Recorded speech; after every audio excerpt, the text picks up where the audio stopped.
quero convidar, com muita alegria, os nossos convidados para esta... A gente fez três episódios, foi 3 edições do CREA? Foram 2?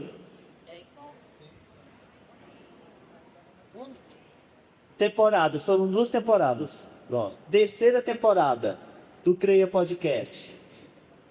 Ela é esposa do pastor Lindomar, mãe do Caio e da Carol, educadora cristã na ICE Bequimon, formada em educação cristã e mestranda em aconselhamento bíblico, professora no S100. Com vocês, nossa querida e estimada Gladys Abigail Moreira. Eu estava Abigail, então me assento na cadeira. Quero convidar também, muito conhecido por vocês, ela que é casada com o pastor Madison Oliveira e mãe, serva na Igreja Cristã Evangélica em Quatraque, aqui em São Luís, atua na educação bilíngue há 20 anos, sendo céu da Joy Up Escola de Idiomas. Ainda bem que não tem mais inglês nesse negócio aqui, né? Na área teológica, ela é pós-graduada em aconselhamento bíblico e mestranda em educação cristã pelo seminário aqui, e compartilha sobre teologia e vida cristã para mulheres no Instagram Lely Brandão. Com vocês, Lely.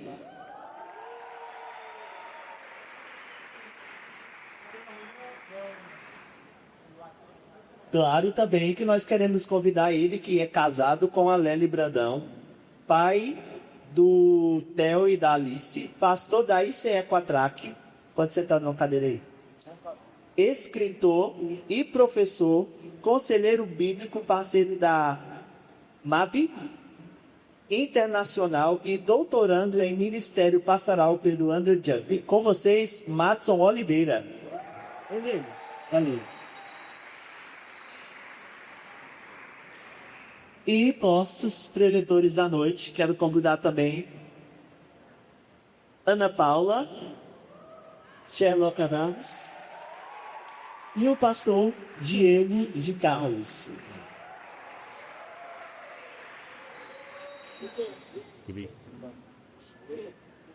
E microfone para todo mundo, então pode ser só drama. Vamos lá. Sejam bem-vindos ao CREA Podcast. Mais informações você acha no YouTube. Bem, nessa edição nós queremos falar sobre paixão e dureza. Esse tema, nada discutido nas igrejas. Hoje que nós ouvimos pela manhã e ontem também. E vocês perceberam que nós normalmente não ouvimos nos cultos nem nos nossos encontros, mas estamos tendo o privilégio de discutir assuntos tão importantes como esse. Então, cadê a Luara? A Luara está por aqui? Luara? Ok. Jéssica. Levanta a mão, Jéssica. Levanta a mão. Quem tem pergunta? Ninguém conhece a Jéssica. Quem tem pergunta, entrega para a Jéssica Sarrazinho. Enquanto eu ouvia, meus irmãos, a Ana, eu virei para a Abigail e disse: nós teremos alguns relacionamentos terminados, rompidos depois desse congresso. Uns totalmente e outros darão um passo adiante, um passo para sempre desse relacionamento. E de fato são ensinos esclarecedores. Para começar aqui o bate-papo, eu queria ouvir vocês e que já passaram por muitos dilemas nos relacionamentos, já amadureceram, cresceram espiritualmente nesse assunto, e qual conselho e conselho vocês poderiam dar, conselhos práticos à juventude que estão na dúvida de que se eu devo levar adiante esse relacionamento, o que o jovem deve perceber na moça ou no rapaz que possa responder a essa dúvida? Ou não ficar esperando uma confirmação de Deus, como se Deus dissesse um sinal mágico e dissesse é ele. Deu, né? Lá. Bom, então fiquem à vontade.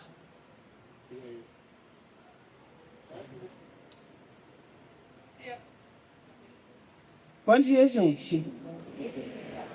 Primeiro conselho: ouçam seus pais. E tem muita coisa que nós, quando estamos namorando, faz 21 anos que eu passei por isso, mas eu me namorei. Não enxergamos. Porque a nossa visão está míope. Porque tem muita coisa que embaça o que a gente está querendo enxergar, né? E a Lembra falou hoje sobre clareza e falou ontem e hoje também sobre postura, principalmente dos rapazes, mas ouçam seus pais. E isso quer dizer que você não pode namorar escondido, né? Ficou implícito. Não tão implícito assim.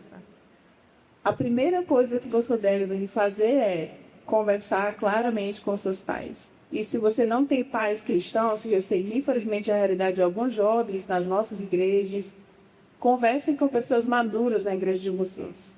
Conversem com homens, procurem homens bíblicos com quem se aconselhar, meninas procurem mulheres bíblicas com quem conversar. Não precisa ser necessariamente a esposa do pastor, né, Lely?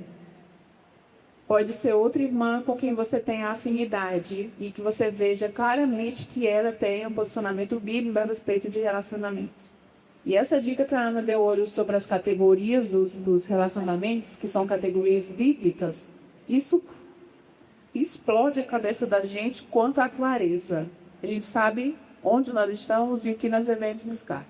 Então, converse com seus pais, converse com a igreja. Eles precisam ajudá-los a enxergar o que a gente não enxerga quando está apaixonado. Muito bem. Alguém quer complementar? A fala da Abigail já foi muito interessante, mas eu continuaria, né, dizendo, exerça um discernimento. Estamos falando com jovens crentes. Então, se você é crente, mas vamos entender que você é nova criatura em Cristo Jesus, o Espírito Santo habita em você, como os Salmos diz, né, na tua luz, vemos a luz. Os teus olhos agora, pelo poder da graça do Espírito Santo, é iluminado para enxergar verdades. O ímpio não pode fazer isso, mas você, como um jovem crente, você tem a capacidade de discernir espiritualmente. Então, não negocie princípios. Se é alguém que você está conversando, que você tem interesse, persista na ideia de ver em alguém uma pessoa que ele deseja agradar a Deus e sim de correr. Eu sei que na adolescência, na verdade, na juventude, vou corrigir, tá? Adolescência não. Na juventude, outras paixões vão borbulhar, né, no nosso corpo, na nossa alma, no nosso sangue. A gente vai sempre lutar com essas paixões. Por isso você vai ficar ali em dúvida do que ver, no que procurar em alguém. Mas tenha algo em mente, não negocie princípios. Como o Lucas falou, né? Fala um pouquinho da experiência de vocês aí. Eu lembro, quando eu namorava com o Madison, assim, lindo aqui do meu lado, uma vez eu falei assim, fala uma coisa linda pra mim, que mulher, gosta disso, né? Fala uma coisa linda pra mim. Eu queria que ele falasse, você é linda, você é cheirosa.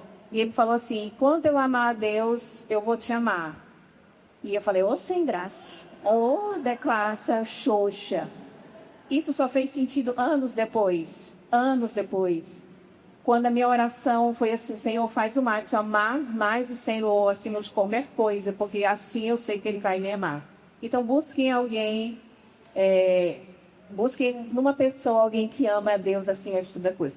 Claro que essa pessoa vai ter pecado, ela vai lutar contra dificuldades, mas o crente luta contra pecados. Mas o não crente, ele ignora, ele passa por cima, ele negocia as verdades. Então, fique de olho se aquele boy magia, ou se aquela girl, né, ela está negociando princípios ou ela está, de fato, querendo agradar a Deus acima de tudo. Acho que é um pouco o começo, né?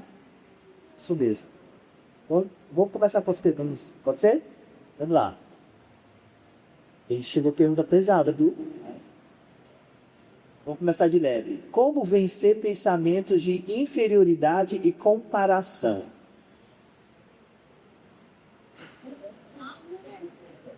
Eu falei muito, gente, eu não sei. Como vencer pensamentos de inferioridade e comparação? Parece que alguém se sente inferior e fica se comparando a outros, parece que não consegue desenvolver relacionamentos. porque fica nessa luta, né, interna. Se for mulher que criou os que faz verdade feminina, ele está aqui só serviço. Bem prático. E se for homem?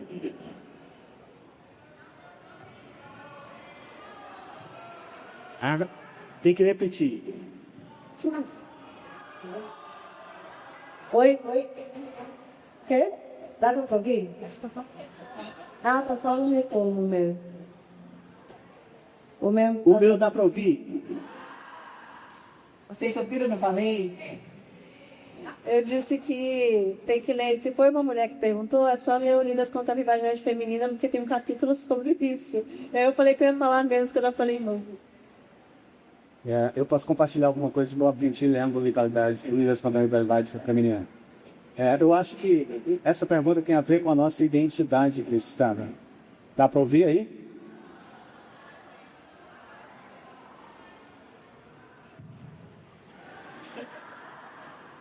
E agora dá para ouvir?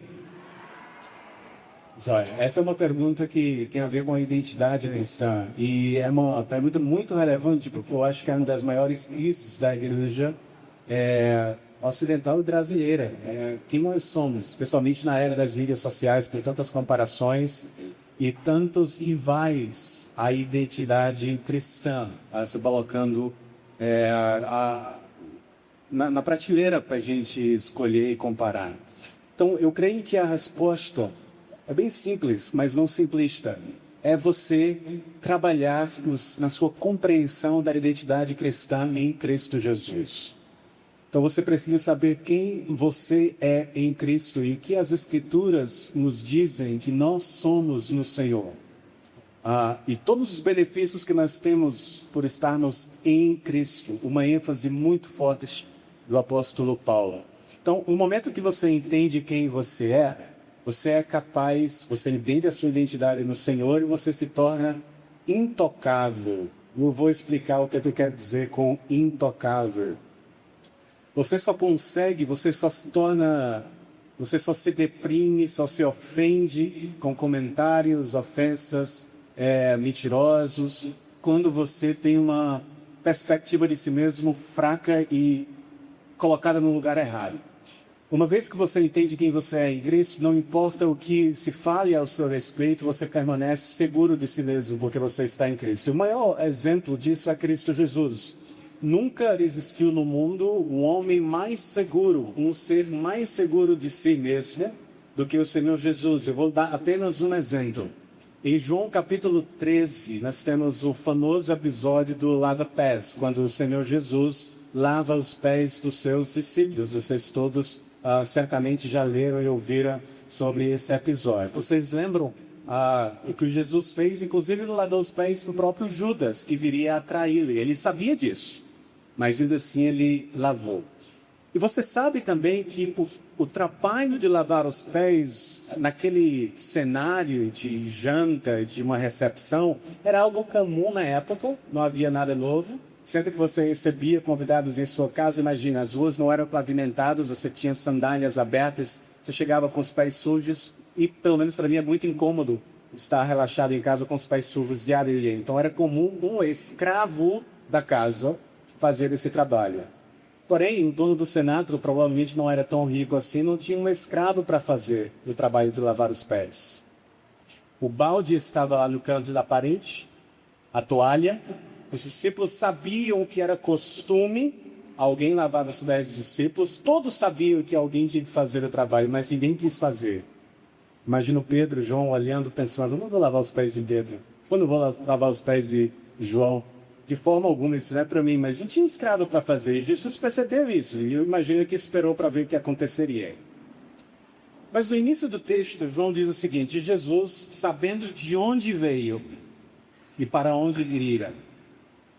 Essa expressão é muito importante na introdução de um evangelista. Jesus, sabendo de onde havia vindo, ele havia vindo do Pai.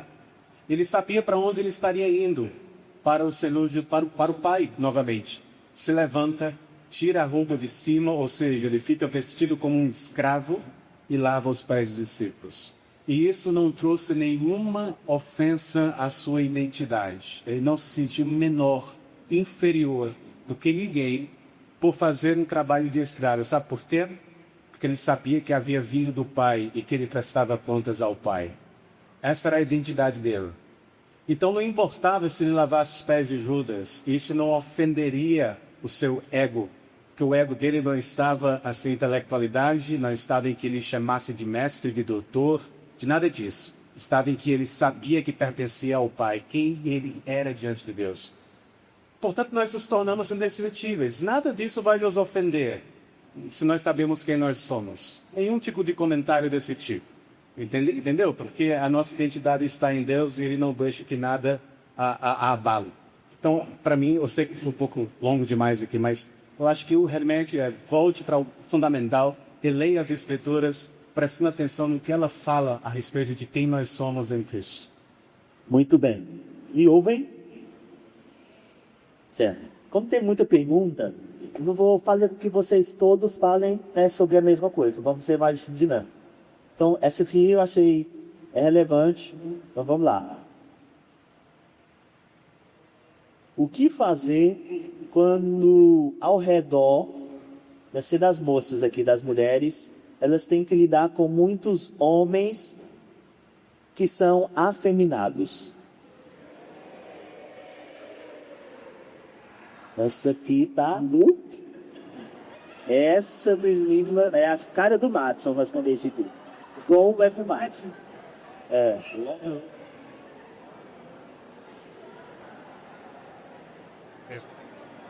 Vou gravar. Ok. Deixa eu ver. Dois profetas da nossa era, um profeta cristão e um profeta secular, eles descreveram como seriam os nossos dias e, na época, muitos não deram crédito. Um deles foi Francis Schaeffer. Francis Schaeffer disse que o século XX, final do século XX, início do século XXI, seria marcado por dois pilares da sociedade contemporânea, no qual os homens correriam e matariam para que eles conseguissem alcançar isso. Ele fala que o primeiro pilar seria a paz pessoal, ter paz a qualquer custo. E essa paz significava eu não ter empecilhos para ser o que eu quero ser, para viver o que eu quero viver sem que hajam julgamentos religiosos, éticos, morais ou culturais. Isso ele escreveu nos anos 70, olhando para frente, olhando para os Estados Unidos e para a América do século XXI.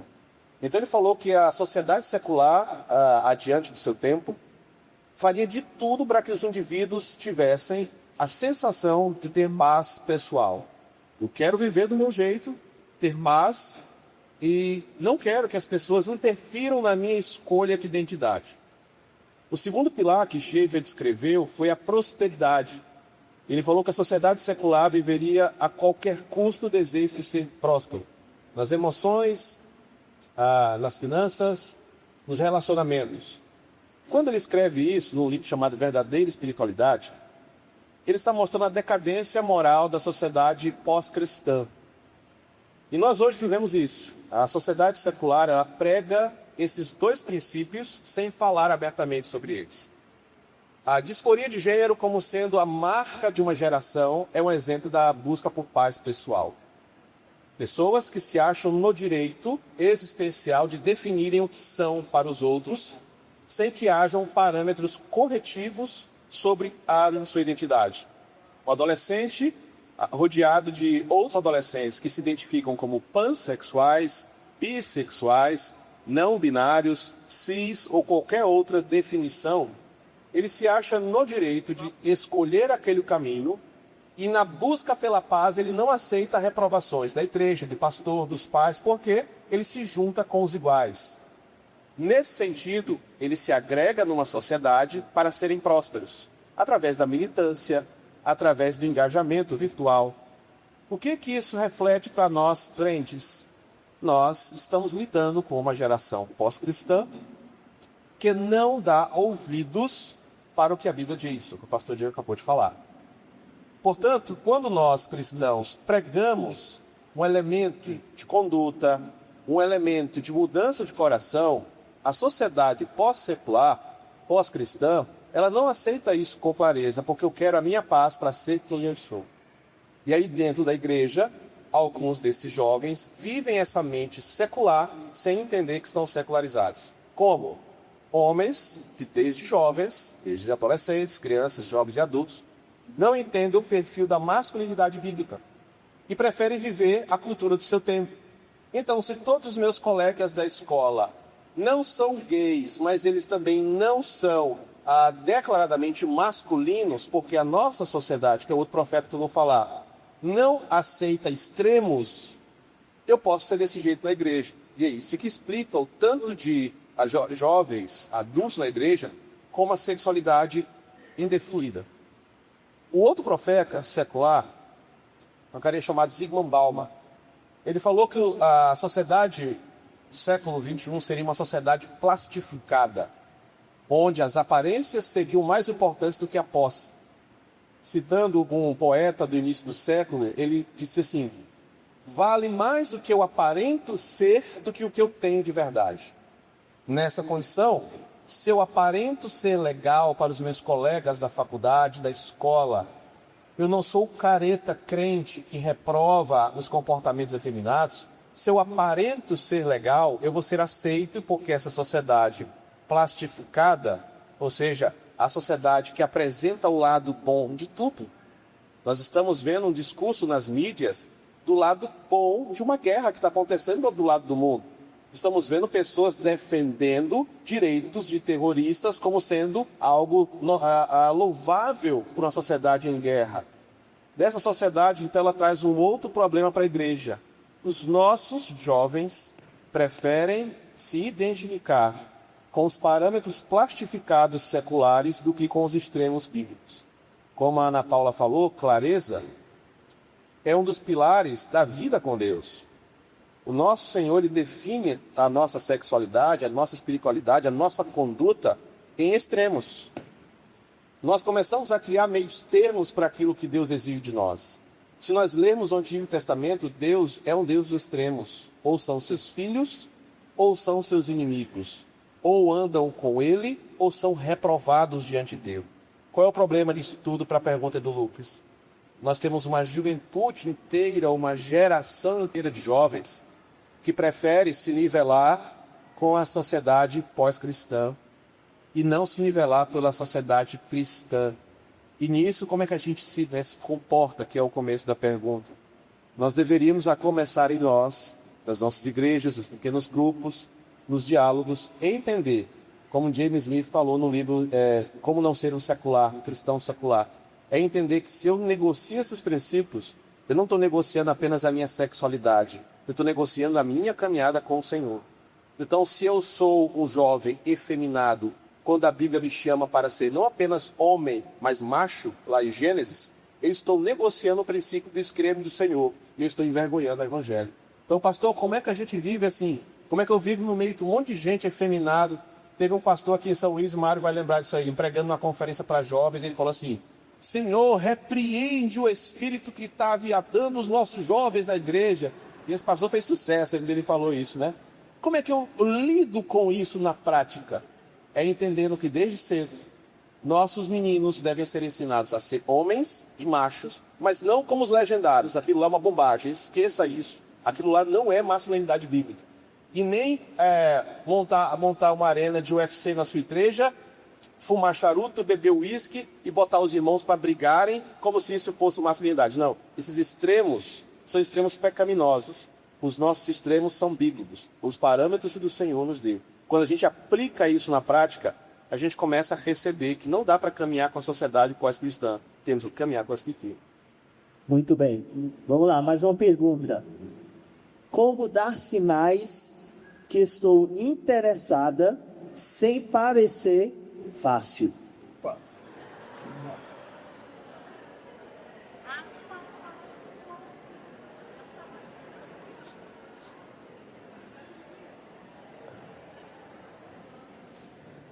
Oi, dá pra ouvir? Para com esse negócio de sinal. Vocês são crentes. Não tem esse negócio de sinal, não. Fica na tua, minha irmã. Fica tranquila e deixa o cara chegar. Você não queria ficar dando sinal. O cara chegou, você vai ser clara com ele. Que foi aquilo que eu falei na palestra de hoje. Mas eu até falei num vídeo que tem um post no Instagram que eu falo assim, tanto no outro caso, né? Não fica esperando o sinal do o cara. Você não tem bola de cristal. O cara tem que chegar e tem que ser claro com você. Enquanto ele não for claro com você, você fica tranquila. Né? Me falaram, eu falei, mas vocês que me falaram aqui ontem que os caras estão com dificuldade de chegar, porque tem medo. E eu falei, seja homem, vai lá. Como é que é? Deixa eu compartilhar a experiência nossa aqui, tio.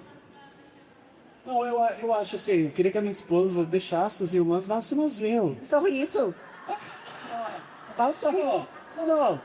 Não, eu entendo, assim, os homens sejam homens.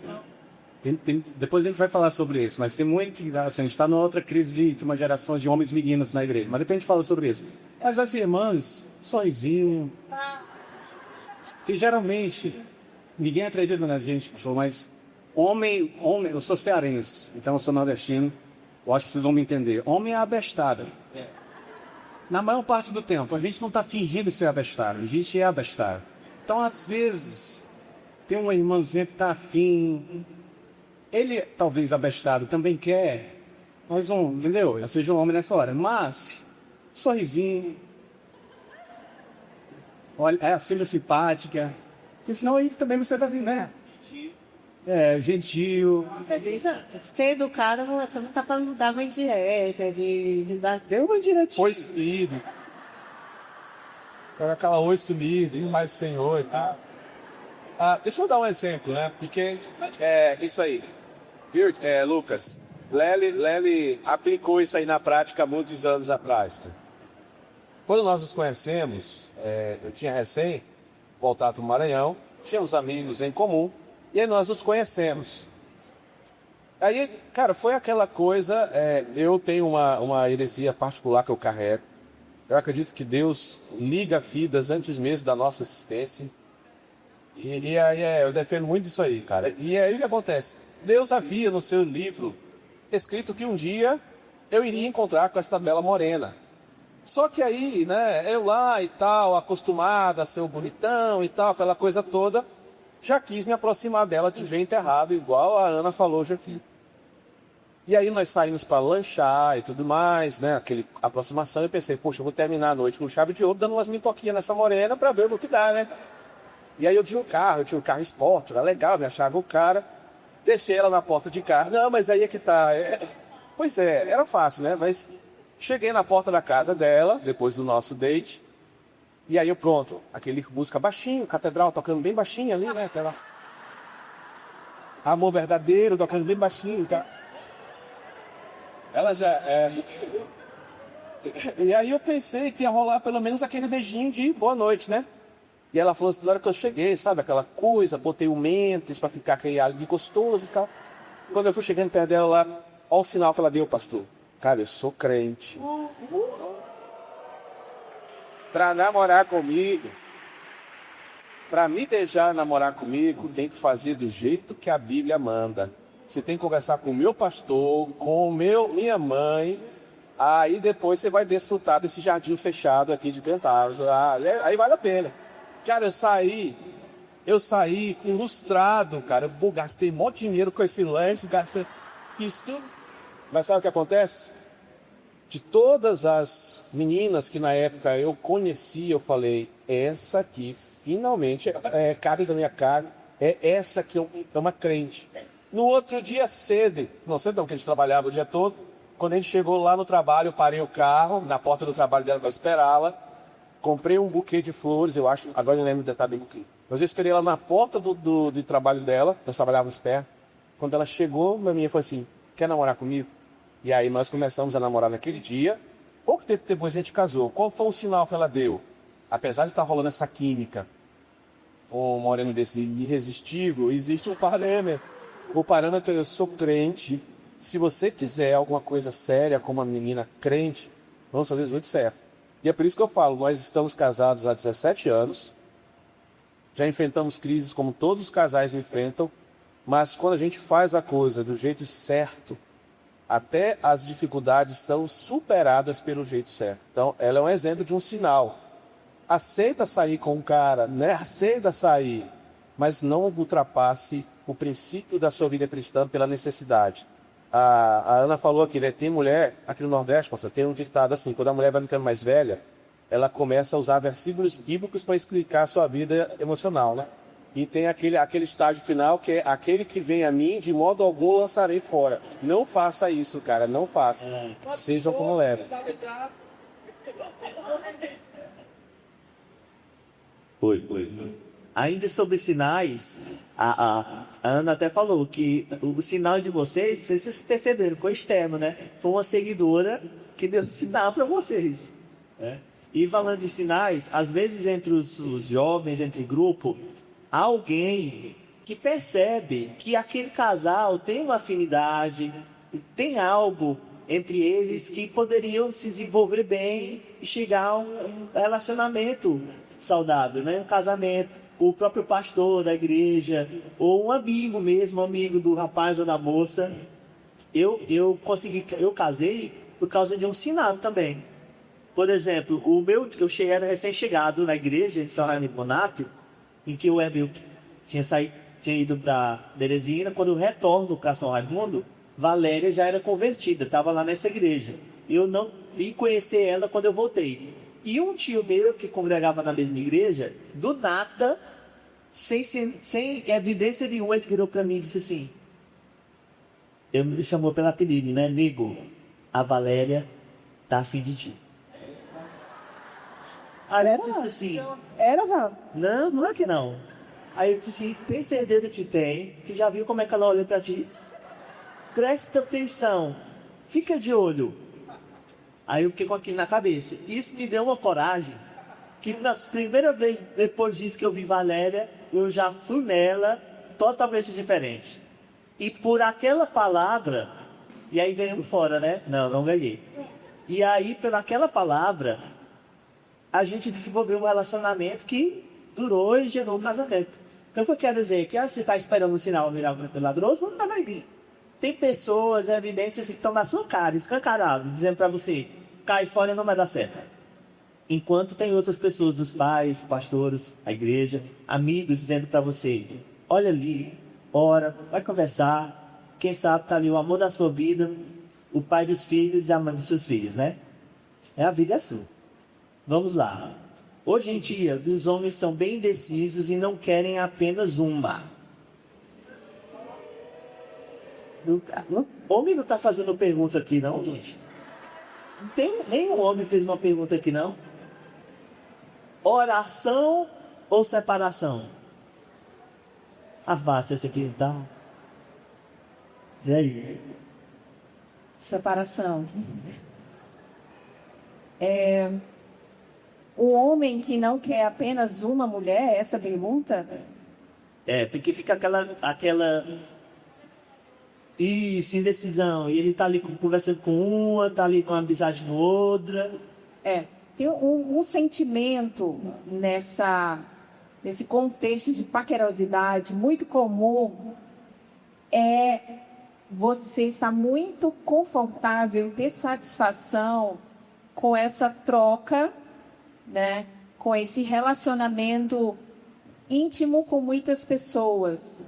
Então, homens e mulheres alimentam ego, satisfação, vaidades, quando estão cultivando essa intimidade com diversas pessoas.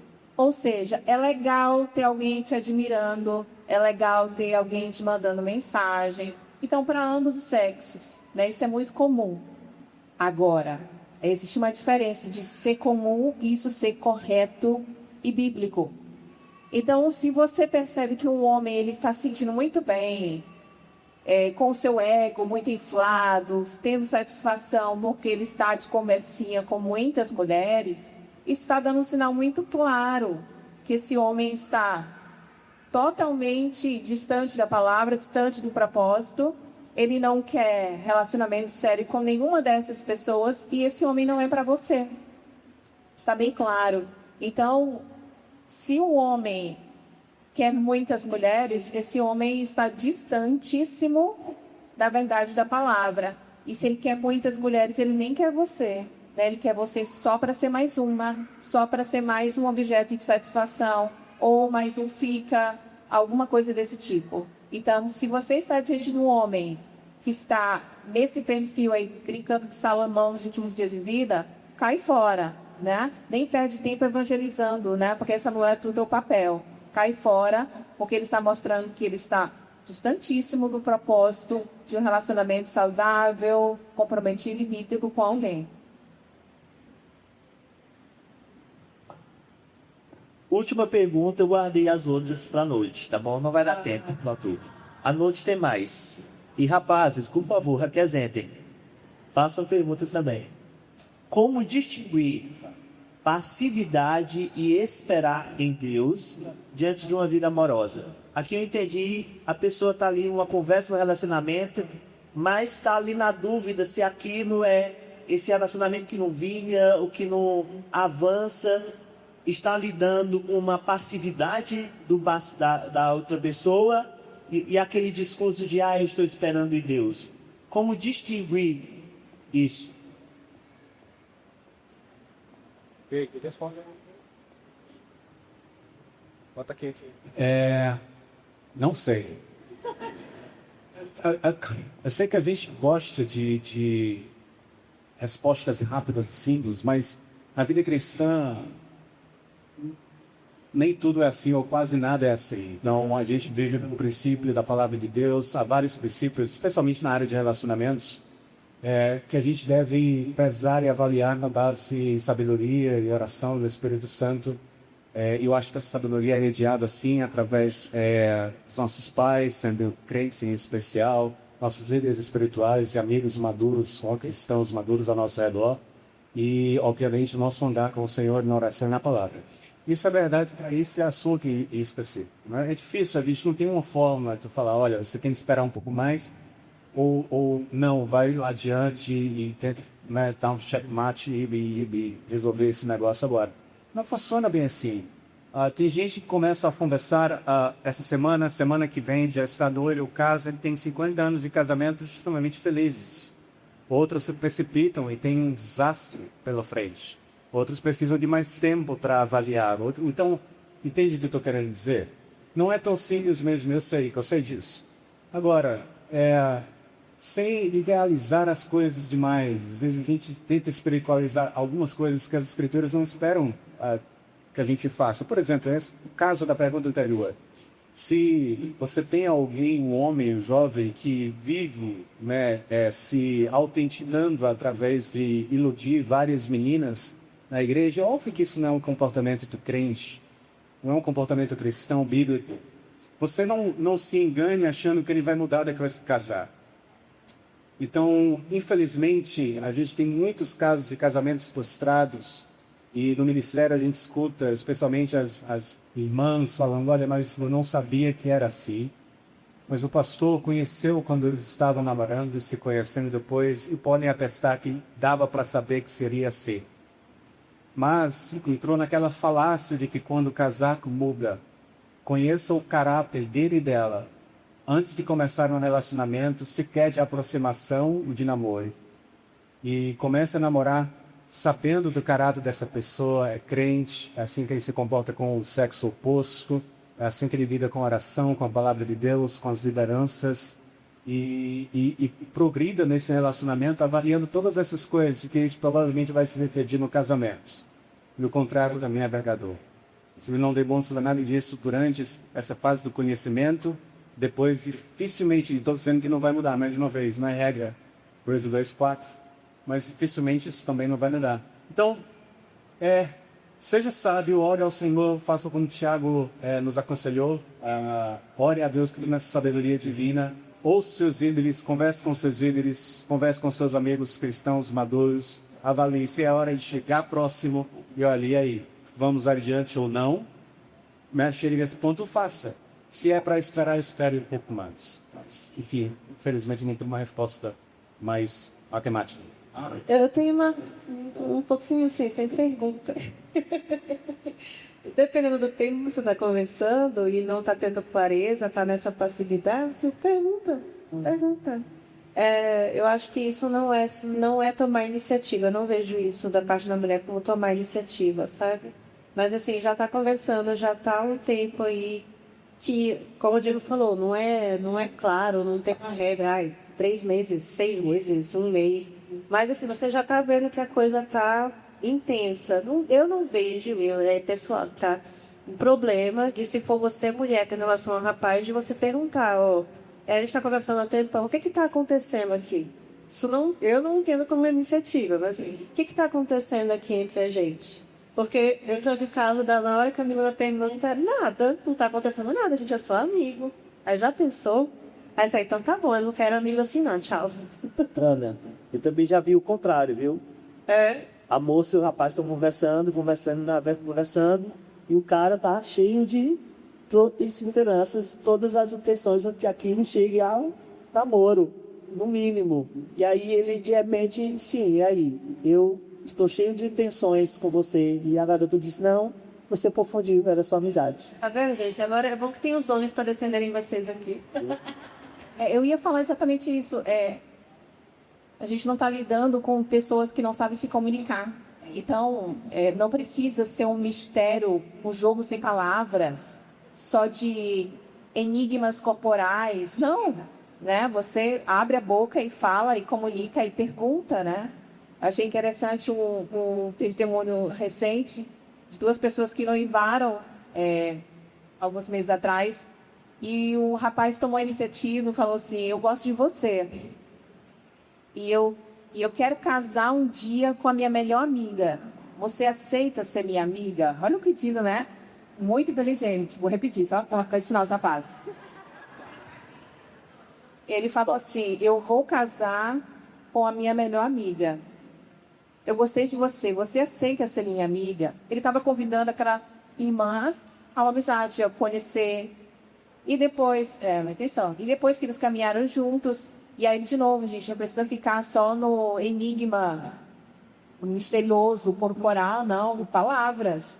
Como a Ana falou, o que está acontecendo aqui? Eu gosto de você, acho você legal, vamos se parecer, vamos orar, vamos andar com a galera, com os jovens, vamos servir a igreja. E nesse caminhar, você vai conhecendo essa pessoa, né? Mas chega um tempo que começa a ficar mais claro. Então, esse rapaz que falou, você aceita casar comigo uma vez que você já é a minha melhor amiga? E ela disse sim, que estava rolando mal, que né? Então é isso, é educar, né? Tanto homem quanto mulher.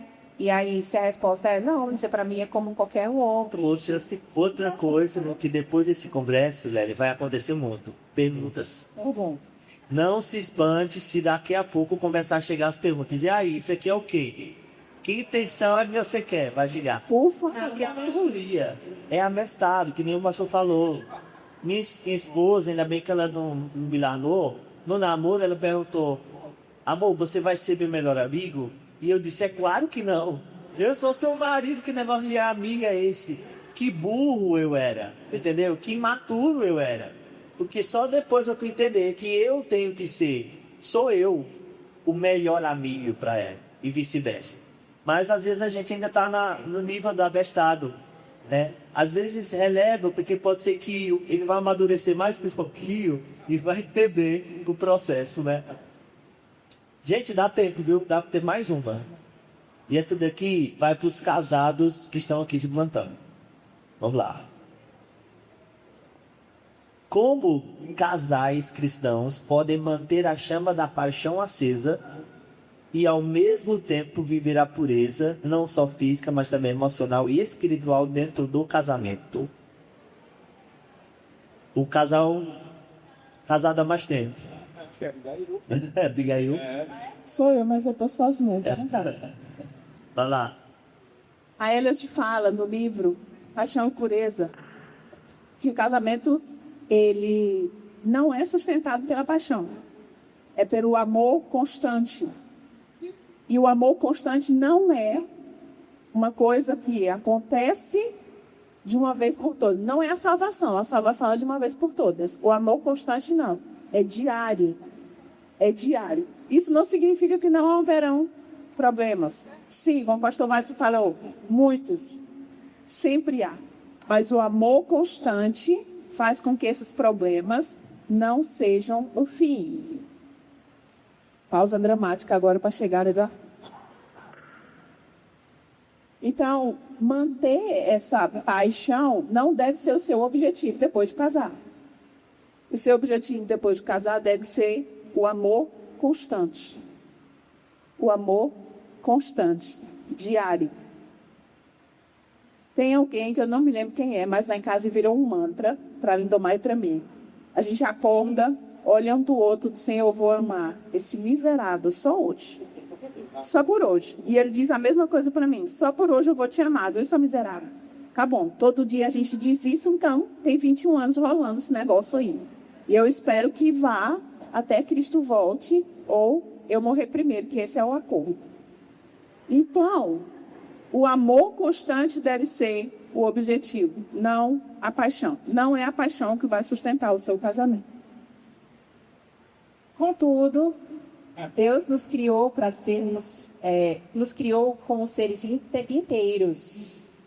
E Ele, como aquele que desenhou perfeitamente, Ele nos desenhou com várias faculdades. E nós temos plenas condições de vivermos em Cristo Jesus uma plenitude, uma prosperidade em amplas as áreas das nossas vidas. Quando Deus nos cria seres sexuais também, para desfrutarmos dessa sexualidade no casamento, Deus coloca a sua bênção ali. Crentes que amam a Deus, acima de tudo, e buscam agradar a Ele, são pessoas que são felizes em outras áreas, sim. Porque os princípios da palavra vão te nortear a essa felicidade também nas outras áreas, nos relacionamentos, enfim. Então, quando a gente olha para Provérbios, por exemplo, né, que vai falar, desfruta do teu relacionamento de amor, bebe da água da tua própria cisterna,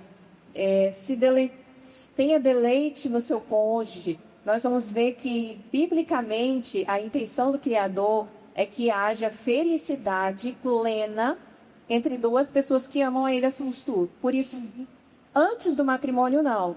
Mas depois do casamento, é esperado que as pessoas sejam felizes sexualmente. Isso inclui a questão da chama acesa.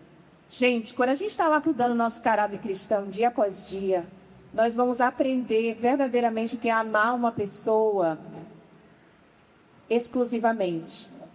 E o casamento se torna melhor com os anos. Hoje eu tenho assim, isso não é senso comum, né? Não é falsa modéstia, mas o casamento, depois de anos, ele se torna muito, muito, muito melhor em todas as áreas, inclusive na chama acesa, viu, pastor Lucas? Porque o teu amor com o Senhor e a tua caminhada com o teu cônjuge vai trazer uma intimidade, um relacionamento, uma intencionalidade que você não tem como ter com um namorado, com um noivo, ou mesmo os primeiros anos de casamento. Então, assim, um cristão melhor que o ímpio, ele tem plenas condições de ser feliz, vou falar abertamente, na área sexual dentro do casamento. É bíblico que você dê prazer para o seu cônjuge, ele dê prazer para você. E com todos os outros princípios que norteiam o relacionamento de casamento, a exclusividade, o amor, todos os outros princípios vão fazer com que o teu marido tenha olhos só para você, te admire acima de qualquer outro e vice-versa. Uma mulher olhar para um homem, você é o mais lindo do mundo. Hoje eu elogiei ele, você ganhou mais um adjetivo, você é o meu Master Chief. Conhece? Quem joga Halo aí sabe, né? John. Você é o meu Master Chief. Então, você, biblicamente, tem a condição de admirar um homem só. Achar ele o mais bonito, o mais forte, aquele que vai atrair você. Então, é esperado que nós tenhamos felicidade sexual dentro do casamento. O que Léo está falando não é uma coisa da cabeça dela, das vozes que ela ouve. Não é isso. Nós falamos muito para casais. E há uns anos nós nos dedicamos a estudar um pouco mais essa leitura do relacionamento com uma base bíblica sólida sobre isso. Nós temos no livro de Cantares três princípios de relacionamento que ajudam apesar do tempo. A pergunta que nós ouvimos com frequência no gabinete em aconselhamento de IPS, que as pessoas, que o amor esfriou, que o relacionamento entrou no marasmo, e aí abre a brecha para o adultério, que não sente mais aquela coisa que sentia na época do namoro, e isso começa a dar a ideia de que separar seja uma opção. Mas nós temos em Cantares 3 princípios que ensinam como manter um relacionamento saudável. O primeiro deles é o princípio da exclusividade, ela acabou de falar. Eu sou do meu amado é meu. Por mais que você esteja rodeado de outras mulheres no seu trabalho, na sua escola, faculdade, quando você entende que você é exclusivo de uma pessoa, nada do que as outras pessoas podem te oferecer será seu, porque você é exclusivo de uma pessoa. Primeiro princípio. Isso faz com que esse sentimento de pertencimento faça com que eu queira caminhar com aquela pessoa que o Senhor me deu por dentro de uma vida, independente do tempo. O segundo princípio que está lá em Cantares também é o princípio do deleite. Eu devo e agradecer ao Senhor por isso, por deleitar-me, e aí a Leve falou muito bem, inclusive sexualmente, com aquela ou aquele que o Senhor me deu. E esse deleite está lá descrito em Cantares, quando nas citações sobre o corpo do marido e da mulher, você vê detalhes de um deleite prazeroso um no outro. Quando você entende que você deve deleitar-se com aquela ou aquele que o Senhor te deu, nenhuma outra oferta fora do relacionamento vai conseguir satisfazer. Agora, o terceiro princípio que está lá é o princípio do elogio. Durante todo o livro de Cantares, a esposa elogia o marido e o marido elogia a esposa. Quando um casal perde esse princípio de elogiar, ver aquilo que é potencial, aquilo que é distinto e elogiar publicamente e intimamente, o casamento entra numa ladeira de descaso. E eu falo, elogiar o corpo, elogiar o avanço, o crescimento pessoal. Esses 3 princípios ajudam a gente. Elogio, exclusividade e deleite. Isso não deixa o casamento esfriar. Muito bem. Chegamos ao final do nosso primeiro episódio da 3ª temporada do CREA Podcast.